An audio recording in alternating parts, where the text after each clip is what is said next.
Joining me now is a UFC bantamweight contender who takes on Raphael Assuncao at UFC 226 on July 7th in Las Vegas, Nevada. It is Rob Font back on the program. Rob, thanks so much for taking the time. How's it going? I'm doing good, brother. How you doing? I'm doing very good. Thank you so much for asking, and once again, really do appreciate you taking the time this afternoon. Now, let's dive right into this matchup. Was Raphael Assuncao a guy you'd been looking at? I know he's been at the top of the division forever, basically, and I feel like he's a guy not tons of people talk about. But has he been a guy you've been targeting? Have you thought about him really, or did this fight kind of come out of the blue? In a way, it did kind of come out of the blue. Obviously, I'm ready to fight anybody in the top 10. So, but I didn't. I just figured he wouldn't have taken the fight for some reason. I don't know why. Not saying that he's scared or anything like that, but it's just he has really nothing to gain from this. I have everything to gain from this, So, he should be, right there fighting for a title or at least in the one contender. But he's fighting me, so it's kind of like, at first I didn't think the fight would actually play out, but then when he accepted it, it was like, of course I'm taking it. So you were a little surprised when he said yes and when it was a done deal? Yeah. I was like, bet, let's go, let's do this. What was your reaction when you found out that A, you would be fighting Assuncao, and then B, later on that he took the fight and accepted it, and it was a done deal? Of course you were surprised, but you must have been pretty excited because this is a big opportunity for you.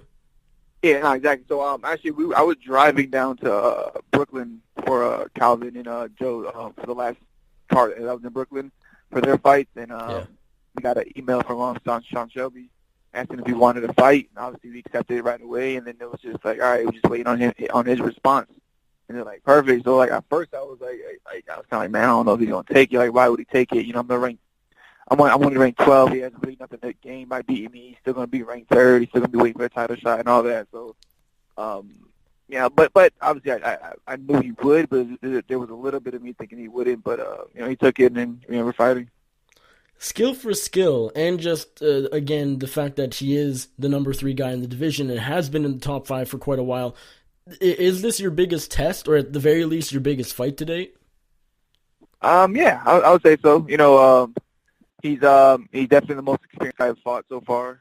He's been there forever. He's been fighting the top 5 pretty much all his whole career. So, he has a lot of experience. He's real slick, real skilled, and it's definitely gonna be a tough fight. And it's kind of interesting how this fight was all, put together, just because you sort of made everybody. I think we talked about this after you finished Thomas Almeida a few months ago. We talked about how when you lost to Pedro Munoz, you sort of lost the momentum a little bit. You fell short, and then knocking out Thomas Almeida was just about the best way to get people to forget about this. Now, beating Raphael Assuncao, that would just add on to that. No one would remember the fact that the Munoz fight even happened. Yeah, that's the plan. That's the plan. They only remember the last one, so I got to get out there, and do the same exact thing, if not better, to Assuncao. Is it kind of nice that the UFC didn't look at that loss back in, I believe it was October of last year, and sort of start giving you lesser steps up? I mean, they went full force. They gave you Thomas Almeida, who's very dangerous. Now they're giving you one of the best in the world. Is it nice that they didn't start giving you unranked guys just because you fell short that one time? Yeah, definitely. I feel like they believe in me. They can show. Every time I fight, I win, I finish. I'm in there to finish. I'm trying to finish. I'm not there just trying to, squeak out decisions. So I'm in there to finish, and they see that, and I'm finishing good guys. So I just got to keep doing my job, keep my head down, and, knock these people out. You said earlier that you have everything to gain in this fight, and Raphael has pretty much nothing to gain. I think that's a fairly accurate assessment of this matchup. Just we're looking at the rankings, he's number 3, you're number 12. How much pressure does that take off your shoulders, just because you're sort of going in there? I don't know what the odds will look like, but again, he is so much higher ranked than you. You have so much to gain, and maybe you're able to take more risk than usual, just because, again, if you do fall short, you're not losing too much. How important is that aspect of this fight? Yeah, it's important, but I'm not, looking into that too much. I just got to go out there and be myself and have fun. When I'm doing that, I'm dangerous. I feel like I really believe if I'm accurate enough and I have enough power that I can put anybody in the division down and finish the fight. So if I'm patient, calm, and make the right decisions, on the fly. I know I can beat Raphael Assuncao. So like I said, I'm ready. This is a big fight, and I'm ready to do this. Do you though think you'll have or feel less pressure than usual? I mean, in a typical fight, do you feel a lot of pressure? I'm sure fighting at home would definitely add to that. But typically, maybe on the last Las Vegas card, last international fight week, do you go into fights feeling sort of kind of pressured to go in there and get the job done?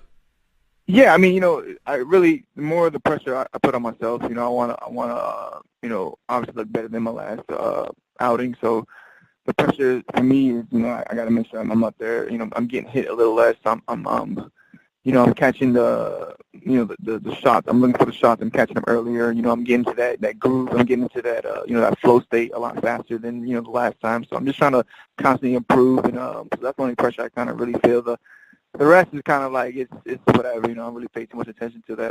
The stuff that outside of the cage or what comes with the fight and what could happen if I win this fight or lose this fight. It's kind of like I can't control that, so I don't even think too much into that. Sometimes when fighters get big step-ups in competition and they're fighting maybe for a title or a title eliminator bout, sometimes, or maybe it's their first fight in the UFC, they sort of fall into the trap of being under the bright lights, being on the big stage, and you haven't really been in this spot before. Are you able to embrace it? Are you able to realize that, hey, this is a big opportunity, biggest fight of my life, let's go into the fight thinking that? Or do you like to treat steps up like these as just another fight? Yeah, I'm going to have the blast with this. I'm going to go out there. I'm fighting I used to watch this guy fight for the WEC, so this is a big fight for me. So I'm going to go out there and put it all out there, the training, I'm not going to say I'm going to change anything crazy with the training. It's going to be the same. I'm just going to try a lot harder than any other fight I've ever fought, And this will be the third time fighting on an International Fight Week pay-per-view. Your debut against George Roop almost 4 years ago, knockout win. That was on one of the international fight cards in 2014. Then you did 2017's, and then you'll be doing this year's as well. Is that nice? Are you excited about that? Does that make you feel more, excited for this fight? Or again, is it sort of just another one?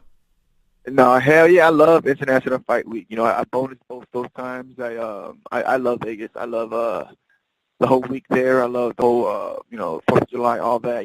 Like you said, I've done it twice. So this is like if it's not Boston International Fight Week, it's my time. That's my spot, man. Vegas is where it's at, and I love fighting on International Fight Week. So I'm excited. And I guess for fighters that have never, fighting on International Fight Week pay-per-view for the first time, they might feel the jitters, they might feel the pressure, might be a little nervous or whatever, because it does feel like a bigger fight. But you're a veteran at this point, an International Fight Week veteran. Yeah, I guess you could say that. I do good in the summer and July, so I got to keep the ball rolling. Absolutely. Two stoppage wins and maybe looking for your third. Is it nice having a fight like this booked so far in advance? I mean, you'll have a lot of time to prepare for this.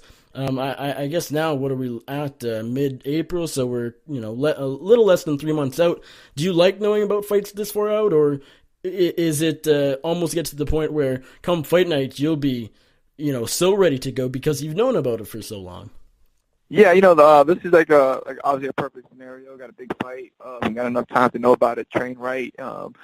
Obviously, I just can't overdo the training. So we won't we've been training, but we won't pick up the sparring and the crazy conditioning until a couple more weeks in. But I'm gonna have fun with the training. I'm gonna try to mix it up and play around with different different tools and different tricks as much as possible, and try to improve at the same time. Sharpen the basics, but.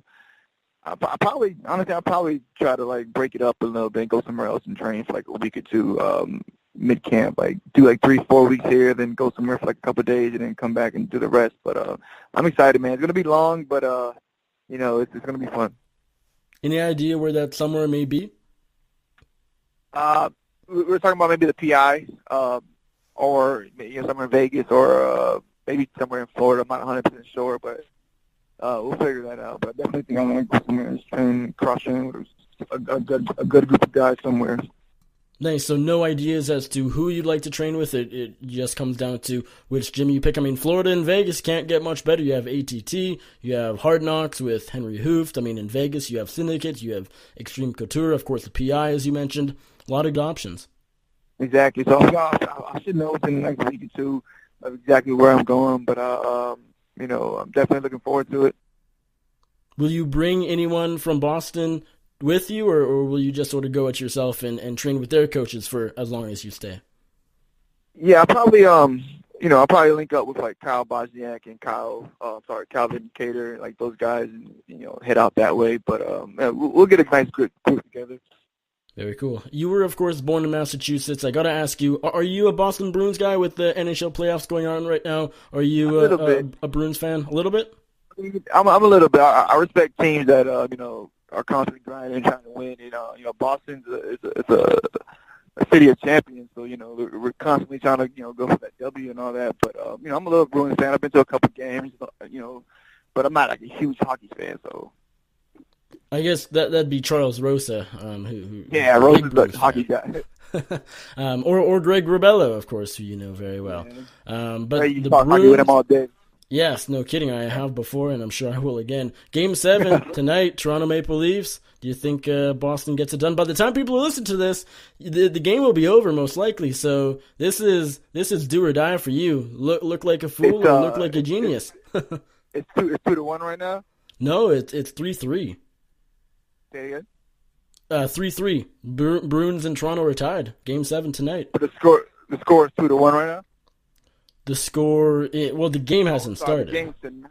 I'm sorry. Yes. I thought I'm tripping. My bad. No. I guess you do have to go for Boston. Of course, man. Of course. Must. As a Canadian, usually I would be cheering for the Canadian team, but where I am in Winnipeg, we're not too big fans of Toronto, so I'll hop on you with this one and go. There you for go, Boston. man. Jump on the team, jump on the squad. I have them in my hockey pool anyways, winning Game 7, so I'm not going to complain. Definitely won't, but definitely keep our eyes out for that, and we'll definitely look out for your fight, UFC 226. You're taking on Raphael Assuncao, Las Vegas, Nevada, International Fight Week, July 7th. Rob, last question. How do you feel like you get the job done? Second round TKO. I feel like I'll figure him out in the first round and finish in the second. Awesome. Rob, thanks again for the time. Always great catching up with you. Before I let you go, remind my audience where they can find you on social media, and if there's anybody you'd like to thank or give a shout-out to, the floor is yours.